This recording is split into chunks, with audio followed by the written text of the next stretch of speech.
आज इंडिया की सबसे मच अवेटेड फिल्म आदि पुरुष रिलीज हो गई और इसके रिलीज होने के बाद अचानक एक नई चीज हुई है। इस फिल्म को या तो लोग बेतहाशा पसंद कर रहे हैं या बहुत ज्यादा बुराई कर रहे हैं। असल में ये दोनों ही तबके अपनी अपनी जगह दुरुस्त हैं। मैं आपको एक और एंगल बताता हूं। अगर मेरे चैनल पे आपको कुछ हटके नहीं मिलेगा तो आप मेरे चैनल पे बार बार क्यों आएंगे। इसी बात पे पहले मेरा चैनल सब्सक्राइब कर लें और बेल आइकॉन प्रेस कर लें। दोस्तों, असल में प्रॉब्लम यह है कि रामायण जो है वो सदियों से चलती हुई एक कहानी आ रही है। हर दौर और हर पीरियड में इसको बयान किया गया है और आज की दुनिया में इस वक्त इस आदि पुरुष को जब कमेंट करने वाले लोग हैं वो 2-3 डिफरेंट एजेस से ताल्लुक रखते हैं, जिन्हें generation X Y Z alpha कहते हैं। वो लोग जिन्होंने दूरदर्शन की रामायण देखी है, आदि पुरुष को उस रामायण से कंपेयर करने की कोशिश कर रहे हैं। मैं यहां पे आपको एक बात बता दूं कि दूरदर्शन के जमाने को जो लोग ग्लैमराइज करते हैं वो इस वजह से बहुत ज्यादा ग्लैमराइज करते हैं कि उस वक्त देखने को कुछ था ही नहीं ना। रामायण का एक जमाना था जब सुना है इंडिया में रोड शून्य हो जाते थे और लोग शाम से ही रामायण के आने का इंतजार करने लगते थे और वो लोग जो है उसको उसी तरह से देख रहे हैं, उन्हीं कैरेक्टराइजेशन की वजह से देख रहे हैं। दूसरी प्रॉब्लम ये है कि रामायण के जो कैरेक्टर्स हैं उनके एक खाके हमने बनाए हुए हैं और जब भी रामायण बयान की जाती है तो उन खाकों को अपने जहन में लाया जाता है और फिर मैच किया जाता है। और जब कभी भी कंपैरिजन अवेलेबल हो, इंसान बेध्यानी में चाहते हुए या ना चाहते हुए कंपैरिजन शुरू कर देता है और यही वजह है कि आदि पुरुष को लोग बहुत ज्यादा कंपेयर कर रहे हैं। और आदि पुरुष के साथ एक और प्रॉब्लम ये हो गई है कि ये ना सिर्फ दूरदर्शन के रामायण से कंपेयर हो रही है और बल्कि खुद प्रभास के बाहुबली से भी कंपेयर हो रही है और इतने कंपैरिजन के बीच में कंफ्यूजन तो होनी थी। मैं आपको इस फिल्म के रिव्यू के 3 एस्पेक्ट बताता हूं, the good, the bad and the ugly. सबसे पहले इस फिल्म का गुड पार्ट बयान करता हूं। फिल्म चक दे इंडिया ने सिनेमा हॉलों को हॉकी स्टेडियम में कन्वर्ट कर दिया था तो सुल्तान और दंगल ने सिनेमा हॉलों को अखाड़े में तब्दील कर दिया था और आदि पुरुष ने इस बार सिनेमा हॉलों को त्रेता युग में कन्वर्ट कर दिया है। 3D और विजुअल इफेक्ट्स के जरिए सिनेमा में जो मौजूद लोग हैं वो थोड़ी देर के लिए त्रेता युग में पहुंच गए, उनको लगेगा वो उसी दौर में है, वो खुद इस फिल्म का पार्ट है। 3D का आपको पता है कि ये कॉन्सेप्ट होता है। और फिर जब सामने रामायण चल रही हो, जब प्रभास स्क्रीन पे राम के रूप में आएगा तो उस वक्त सिनेमा हॉल में क्या मंजर होगा ये आप अच्छी तरह से अंदाजा लगा सकते हैं और बिल्कुल ऐसा ही हो रहा है। सिनेमा हॉल में बकायदा लोग जो हैं वो चेयर कर रहे हैं, प्रभास के बजाय वो राम को वेलकम कर रहे हैं। फिल्म राम सिया राम गाने से शुरू होती है, उसके बाद आगे थोड़ी सी कहानी बढ़ती है और उसके बाद सीता का अपहरण है और फिर रावण की लंका है। इन सब चीजों को, ये सब चीजें जो बार बार आप लोगों ने देखी और सुनी हुई हैं, ओम रावत साहब ने टी सीरीज के ताउन से इन सब चीजों को इंतहाई जदीद तरीके से रिलीज करने की कोशिश की गई है। जो भी इस वक्त दुनिया में दस्तयाब जदीद तरीन टूल्स एंड इफेक्ट्स हैं वो इस फिल्म में शामिल किए गए हैं और आप इसको देखें और फैसला करें ये क्या है। अब मैं इसके टूल्स और ग्राफिक्स के बारे में एक बात करता चलूं कि ग्राफिक्स को अलहदा करते हैं और वीएफएक्स को अलहदा करते हैं। तो ग्राफिक्स यानी वो सीन जब लोग डायलॉग बोल रहे हैं या बात कर रहे हैं कैरेक्टर आपस में, तो बैकग्राउंड जो सीन है वो इंतहाई सिनेटिक व्यू है, बहुत खूबसूरत मंजर है। ऐसा लगता है कि जैसे किसी आर्टिस्ट की पेंटिंग देख रहे हैं, राम और सीता के दरमियान बातें हो रही हो, राम या लक्ष्मण की बातें हो, रावण का साधु बन के आना हो। इन सारे मनाजिर में आपको आर्ट डायरेक्टर की बहुत ज्यादा तारीफ करनी पड़ेगी, बहुत खूबसूरत मनाजिर है। अब इसका बैड पार्ट, सबसे अहम चीज होती है कंटेंट। और रामायण में कंटेंट का ना होना ये तो एक अजीब सी बात है। ये कंटेंट आपके पास मौजूद था, आपके पास दुनिया की चंद बेहतरीन स्टोरीज में से एक स्टोरी थी, एक ऐसी स्टोरी जो बार बार दोहराई जाती है, जो बार बार कही और सुनी जाती है और हर बार कहने और सुनने वाले उसी दिलचस्पी से इसको सुनते हैं। इतने पावरफुल टॉपिक के ऊपर आप एक फिल्म बनाने जा रहे हैं, लेकिन बिलीव मी ये इंतहाई फ्लैट मूवी बनाई है। आपको पूरी फिल्म के दरमियान में कहीं कोई खास इमोशन नहीं क्रिएट होंगे। हाँ, कुछ अच्छे सीन हैं जहां पे आपको थोड़ा सा फीलिंग होगी, रिलीजियसली आप उससे थोड़ी सी अफेक्शनेट महसूस करेंगे, लेकिन थोड़ी देर के बाद आप फिर अगेन बोरियत सी महसूस करने लगेंगे। आप फिल्म के पेस को नहीं पकड़ सकेंगे। फिल्म इंतहाई सुस्त है, इतनी सुस्त है कि जो सीता के अपहरण का सीन है वो इतना तवील है कि आप बोरियत महसूस करना शुरू कर देंगे। फिल्म बहुत बहुत देर तक फिल्म में कोई तब्दीली नहीं आ रही है। अगर आप स्मोकर हैं तो आप जितनी दफा दिल चाहे सिनेमा हॉल से बाहर जाके सिगरेट पी के वापस आ सकते हैं और ज्वाइन कर लें, फिल्म में कोई कुछ नया नहीं हुआ होगा। क्यों? यहां तक के साथ ही कुछ लोगों को एतराज है वो सीता के कैरेक्टर पे है कि सीता के जो ड्रेसिंग है वो शायद उस लेवल की नहीं है जो रेस्पेक्ट सीता की है। ये जो है फिल्म देखने वाले और फिल्म बनाने वाले जाने, ये उनका प्रॉब्लम है, उनको वो किस तरह से पेश करना चाहते हैं। हम इस पे तबसरा करने वाले कोई नहीं होते। लेकिन राम के कैरेक्टर में क्या प्रभास राम के कैरेक्टर को निभा पाया है? मेरे ख्याल में प्रभास राम के कैरेक्टर को निभाने की कोशिश तो की है, लेकिन वो किसी भी तरीके से अपने अंदर से बाहुबली की छाप नहीं निकाल सका। हालांकि बहुत स्लो टोन में बोलने की कोशिश की है, लेकिन स्लो टोन के साथ बहुत ज्यादा स्लो मूवमेंट भी है।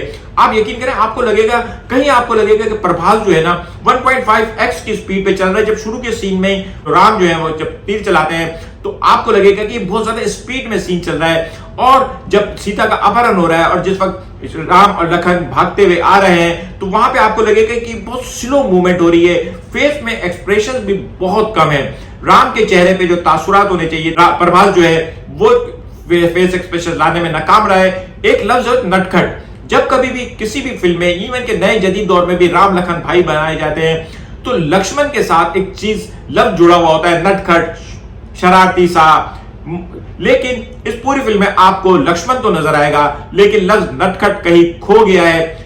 शायद डायरेक्टर ने वो उस लेवल पर रिसर्च नहीं की, या उनकी रिसर्च पूरी थी और इस फिल्म के बारे में जो कंट्रोवर्सीज आई थी, बार बार फिल्म को जो चेंज किया गया, उसकी वजह से ये फिल्म बहुत बुरी तरह से अफेक्ट हुई है। लेकिन बहरहाल ये राम, लखन और सीता के 3 कैरेक्टर्स को मैंने बताया है। बतौर सीता कीर्ति सेनन बहुत खूबसूरत लगी है। जिस तरह से सीता का हुस्न बयान किया, रावण की वो बहन आगे जो बयान करती है उसके हुस्न की, ठीक है, सीता कीर्ति सेनन को किसी भी तरीके से कीर्ति सेनन उतनी ही हंसी लगी है, लेकिन इंतहाई फ्लैट स्पेस के साथ कोई एक्सप्रेशन नहीं है। मेरे ख्याल में कीर्ति सेनन के पास सिवाय मोमेंट के कुछ भी नहीं है। वो जो जिसमें डायलॉग नहीं हो ना, फिल्म में काफी देर तक कोई डायलॉग नहीं है, 5-5, 10-10 मिनट तक सिर्फ आपको सिचुएशन है, मोमेंट, और सिचुएशन भी कोई आगे नहीं बढ़ी। एक ही चीज है जो चल रही है, अगर फाइट हो रही है तो बस फाइट हुए चली जा रही है। आप इमोशनलेस और थ्रिल लेस आप एक चीज देखते चले जा रहे हैं। अब आते हैं वीएफएक्स पे। ग्राफिक्स इसकी बहुत आला थी। मैंने आपको बताया था कि जहां कहीं पे भी वो ग्राफिक्स है, जो मंजर निगारी है, जो खूबसूरती है, पहाड़, दरिया, नदी दिखाई गई है, वो बहुत खूबसूरत है। लेकिन जहां पे भी हाथ में से आग निकलने वगैरह के मनाजिर हैं वो बहुत अमेचर अंदाज के लग रहे हैं। पता नहीं क्यों मुझे ऐसा लग रहा है कि शायद जीफ हॉरर शो के जमाने के जो वीएफएक्स होते थे वो भी शायद इससे बेहतर होते थे।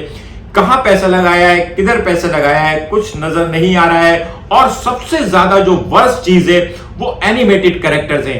एनिमेटेड कैरेक्टर्स जिसमें जो मानुस हैं, जिनको देखते हुए आपको प्लैनेट ऑफ द एप्स याद आएगी, और बाकी जानवर हैं, लेकिन वो जानवर जो है वो कार्टून टाइप के लगेंगे।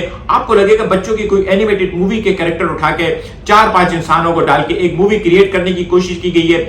आपने इतने बड़े पैमाने पे फिल्म की पब्लिसिटी की, इतने बड़े पैमाने पे फिल्म देखी है, और जो फिल्म देखने वाले लोग हैं उनको 4-5 इंसान और बहुत सारे कार्टून टाइप के एनिमेटेड कैरेक्टर्स मिल रहे हैं, जिसको वो कंपेयर भी कर रहे हैं। रावण की जो लंका है उसको देखते हुए आपको कहीं ना कहीं लॉर्ड ऑफ द रिंग का जो विलन का जो अड्डा था ना, जहां पे वो जा रहे थे, जो दो ट्विन टावर जो था जहां पे आग जल रही थी, आपको उसकी याद आएगी। अगर आपने लॉर्ड ऑफ द रिंग्स देखी हो, अगर आपने 300 देखी हो, तो आपको अंदाजा होगा कि इसमें एनिमेशन, इसमें बहुत ज्यादा खूबसूरती पैदा की जा सकती थी, लेकिन वो चीज नहीं है। अब मैं आपको बताता हूं इसका अगली पार्ट। द गुड हो गया, द बैड हो गया, एंड द अगली। इस फिल्म का जो सबसे अगली पार्ट है वो रावण का कैरेक्टर है। रावण विलन है माइंड से, रावण विलन है कैरेक्टर से, लेकिन रावण बहरहाल एक बादशाह है, अपने रियासत का बादशाह है। इससे पहले जो रावण के जिस तरह के कैरेक्टर दिखाए गए हैं, रामायण में त्रिवेदी साहब ने जो कैरेक्टर किया था रावण का, उसकी जो गेटअप किया हुआ था, शायद लोग उसको भूल नहीं पा रहे हैं। ये कैरेक्टर पहले अमरीश पुरी साहब को ऑफर हुआ था, लेकिन उन्होंने नहीं किया था, और ये त्रिवेदी साहब की किस्मत थी कि उन्होंने रावण का किरदार किया। तो सैफ अली खान ने रावण के किरदार को जो किया है वो तो ओवरऑल पूरे के पूरी मूवी में ऐसा लग रहा है कि एक विलन को ही पोर्ट्रे किया गया है, और वो डायरेक्टर जो है भूल गए कि रावण एक बादशाह भी था। और दूसरी बात ये कि इवन के जब सैफ अली खान उस सीन में जहां पे भीख मांगने आता है, जहां पे वो सीता का अपहरण के लिए रूप धार के आता है, उसमें भी डायलॉग डिलीवरी जो है वो नेगेटिव और विलन स्टाइल की ही है, जबकि वहां पे वो साधु के रूप में है। लेकिन उसके उस वक्त भी डायलॉग डिलीवरी सैफ अली खान को शायद कह दिया है कि आप नेगेटिव को, आपको नेगेटिव होना है और आपने नेगेटिव ही रहना है। वो थ्रू आउट इस फिल्म में नेगेटिव है। शायद इसकी वजह यह हो कि डायरेक्टर साहब ने नई जनरेशन के हिसाब से एक विलन को एक बहुत ज्यादा विलनिश कैरेक्टर क्रिएट करने के लिए ये किया हो। लेकिन मेरे ख्याल में जो थोड़े से पुराने लोग हैं जिन्होंने कुछ और दूसरी रामायण देखी हुई है, वो इस चीज को एक्सेप्ट नहीं कर पा रहे और स्वॉलो नहीं कर पा रहे। और आप जहां पे भी आप पब्लिक रिव्यूज देखेंगे आपको ये बात जो है ना नजर आएगी। मेरे ख्याल में अगर प्रभास और सनी सिंह जो है वो अंडर एक्टिंग का शिकार हुए हैं, तो सैफ अली खान ओवर एक्टिंग का शिकार हुआ है। अंडर और ओवर के बीच में कहीं बहुत ज्यादा बुरे विजुअल इफेक्ट्स और कहीं बहुत ज्यादा बुरे एनिमेटेड कैरेक्टर, इन सब ने मिलकर ओवरऑल इस फिल्म को एक चू का मुरब्बा बना दिया है। अगर इस फिल्म को मुझे स्टार देने पड़े और रेटिंग देनी पड़े तो इस फिल्म को 1 स्टार दूंगा, और वो 1 स्टार है इस फिल्म का संगीत। इस फिल्म के संगीत में थैंक गॉड इसके मूसीकार ने गाने बनाते हुए जदीद दौर के गाने को नहीं अपनाया। जिस तरह से कि ओम रावत साहब ने राम को जो है ना राम कम और सुपर हीरो ज्यादा बनाया है, लेकिन मूसीकार ने गाने के अंदर मेलोडी के साथ साथ वो जो एक ट्रेडिशनल भजन रंग होता है उसको बरकरार रखा है। और यही वजह है कि राम सिया राम का जो गाना है वो बहुत ज्यादा अपीलिंग भी है और इस फिल्म में बहुत ज्यादा खूबसूरती से दिखाया भी गया है। लेकिन अगेन कहीं ना कहीं आपको फील होगा कि इस गाने को बार बार रिपीट करके आपको चीट किया जा रहा है। मेरा ये ख्याल है कि इस फिल्म को सुपर हीरो फिल्म का बजट था, एक सुपर हीरो फिल्म बनानी थी, और उसके बाद उन्होंने कहा क्यों ना लोगों को इमोशनली ब्लैकमेल किया जाए और रामायण एक ऐसे सुपर हिट टॉपिक जो कामयाब होना ही है, हमारा ये बजट है और रामायण को हम बयान करेंगे। और यही वो हाइप क्रिएट भी हुई, प्रभास की हीरोशिप, ये सारी चीजें मिलके इस फिल्म को एक परफेक्ट ब्लेंड बना रही थी कि बैट लग रही थी कि ये फिल्म कितने हजार करोड़ का बिजनेस करेगी। लेकिन इस फिल्म को देखने के बाद अभी तक जितने भी लोग हैं उनमें से बेशतर ने डिसअपॉइंटमेंट का इजहार किया है। और मान रहा है मेरी नहीं है भाई, रामायण को जिस तरह से इन्होंने मिस ट्रीट किया है, जो मैस क्रिएट किया है बॉलीवुड में इस वक्त नॉट माई रामायण ट्रेंड कर रहा है। बड़े बड़े जो फिल्म रिव्यू वाले हैं वो इस फिल्म को 1 और 1.5 स्टार दे रहे हैं। तरह नादर साहब भी मजबूरन 1.5 स्टार देने पे मजबूर हुए हैं। ये तमाम लोग जो हैं डिसअपॉइंट हुए हैं और उसके डिसअपॉइंटमेंट की सबसे बड़ी वजह मेरे ख्याल में 3 है। एक इसके विजुअल इफेक्ट्स, दूसरे इसके पेस स्लोनेस इस फिल्म में, इमोशन लेस होना, और फिर उसके बाद मेरे ख्याल में तमाम लोगों की पुअर परफॉर्मेंस। या तो किसी ने बहुत ज्यादा एक्स्ट्रा ऑर्डिनरी नेगेटिविटी दिखा दी है या किसी ने बहुत ज्यादा स्लोनेस दिखा दी है। इस तरह से ओवरऑल कई 100 करोड़ रुपए के बजट के ऊपर एक बेहतरीन कंटेंट और एक बहुत अच्छी कास्ट को इंतहाई बुरी तरह से स्पॉइल किया गया है। ओम रावत साहब ने साबित किया है कि सब कुछ होने के बावजूद अगर टीम का कप्तान जो है वो क्लियर माइंड में ना हो कि उसको क्या करना है, जो कुछ एंड प्रोडक्ट सामने आती है उसे हम आदि पुरुष का नाम दे सकते हैं। आज का व्लॉग कैसा लगा कमेंट करके बताइएगा। मिलेंगे अगले किसी व्लॉग के साथ। शुक्रिया।